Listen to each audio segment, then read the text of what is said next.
नमस्कार दोस्तों। मैं एआईसीटी मॉडल करिकुलम पर आधारित केमिस्ट्री 1 कोर्स की इस वीडियो लेक्चर सीरीज में आपका स्वागत करती हूँ। हम सभी जानते हैं कि इंजीनियरिंग पढ़ने वाले सभी स्टूडेंट्स के लिए केमिस्ट्री पढ़ना अनिवार्य है। ऐसा क्यों? ऐसा इसलिए कि विभिन्न इंजीनियरिंग कंसेप्ट्स को समझने एवं उनके इम्प्लीमेंटेशन के लिए केमिस्ट्री एक फाउंडेशन या बेस का कार्य करती है। इंजीनियरिंग की विभिन्न फील्ड जैसे कि मटेरियल साइंस, जैसे कि electronics and telecommunication, electrical engineering, chemical engineering, environmental engineering और फार्मास्यूटिकल की फील्ड में तो केमिस्ट्री बैकबोन का कार्य करती है। और हम कह सकते हैं कि विभिन्न इंजीनियरिंग डिसिप्लिन के लिए ये एक ब्रिज का कार्य भी करती है, जिससे इंटरडिसिप्लिनरी अप्रोच को बढ़ावा मिलता है। यानी सार के रूप में हम कहें तो केमिस्ट्री की गहरी समझ इंजीनियरिंग स्टूडेंट्स की एनालिटिकल एवं प्रॉब्लम सॉल्विंग स्किल्स को बढ़ाती है, जिससे वे साइंटिफिक प्रिंसिपल्स का उपयोग इंजीनियरिंग डिसिप्लिन की कॉम्प्लेक्स प्रॉब्लम को सॉल्व करने में करते हैं और इंजीनियरिंग के विभिन्न क्षेत्रों में अपना प्रभावी योगदान दे पाते हैं। तो चलिए देखते हैं कि एआईसीटी मॉडल करिकुलम पर आधारित केमिस्ट्री 1 कोर्स जिसे आप पढ़ने वाले हैं उसकी डिफरेंट यूनिट्स क्या हैं। तो इस कोर्स के अंतर्गत हम जिन विभिन्न यूनिट्स का अध्ययन करेंगे उनके नाम हैं एटॉमिक एंड मॉलिक्यूलर स्ट्रक्चर, ये यूनिट नंबर 1 है, जिसे हम हिंदी में परमाणविक और आणविक संरचना कहते हैं। दूसरी यूनिट का नाम है स्पेक्ट्रोस्कोपिक टेक्निक्स एंड एप्लीकेशन, यानी कि स्पेक्ट्रोस्कोपिक तकनीक और उनके अनुप्रयोग।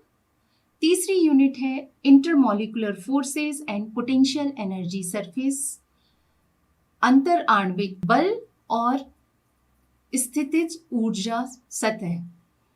इसके बाद चौथी यूनिट है use of free energy in chemical equilibrium, यानी कि रासायनिक साम्य में मुक्त ऊर्जा का उपयोग। फिर यूनिट नंबर 5 है पीरियोडिक प्रॉपर्टीज, यानी कि आवर्ती गुण। यूनिट नंबर 6 है स्टीरियोकेमिस्ट्री, यानी कि त्रिविम रसायन।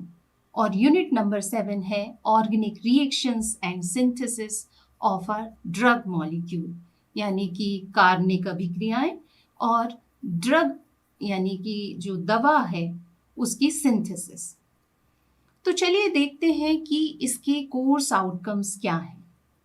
हम जानते हैं कि ये जो एआईसीटी मॉडल करिकुलम बना है ये आउटकम बेस्ड एजुकेशन पर आधारित है, इसलिए इसमें पहले से ही आउटकम्स निर्धारित किए गए हैं जो बताते हैं कि इस कोर्स को पूरा पढ़ने के बाद विद्यार्थी में क्या क्या स्किल्स डेवलप हो जाएंगी।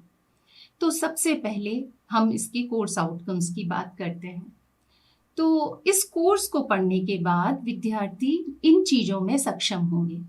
तो पहला कोर्स आउटकम है एटॉमिक और मॉलिक्यूलर ऑर्बिटल्स और इंटरमॉलिक्यूलर फोर्सेस के आधार पर माइक्रो पार्टिकल्स की केमिस्ट्री को समझने और उसका विश्लेषण करने में। कोर्स आउटकम सेकंड कहता है कि थर्मोडायनेमिक्स का उपयोग करके किसी सिस्टम की बल्क प्रॉपर्टीज एवं केमिकल प्रोसेस को रेशनलाइज करने में विद्यार्थी सक्षम होंगे।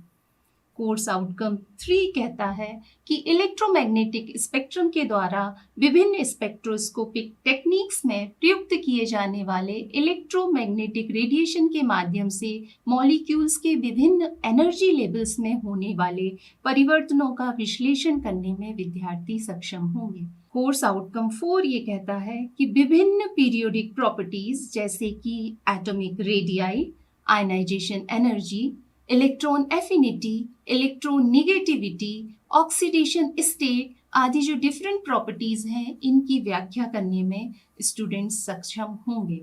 और कोर्स आउटकम 5 कहता है कि मॉलिक्यूल की सिंथेसिस में प्रयुक्त होने वाली जो प्रमुख रासायनिक अभिक्रियाएं हैं उनकी लिस्ट तैयार करने में विद्यार्थी सक्षम होंगे।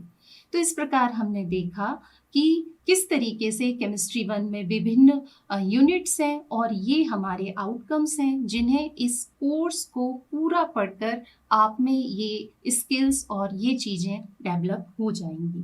तो चलिए हम शुरू करते हैं केमिस्ट्री 1 को पढ़ना। आप ध्यान से इसे पढ़ेंगे तो आपको सारी केमिस्ट्री के कॉन्सेप्ट्स समझ में आने वाले हैं।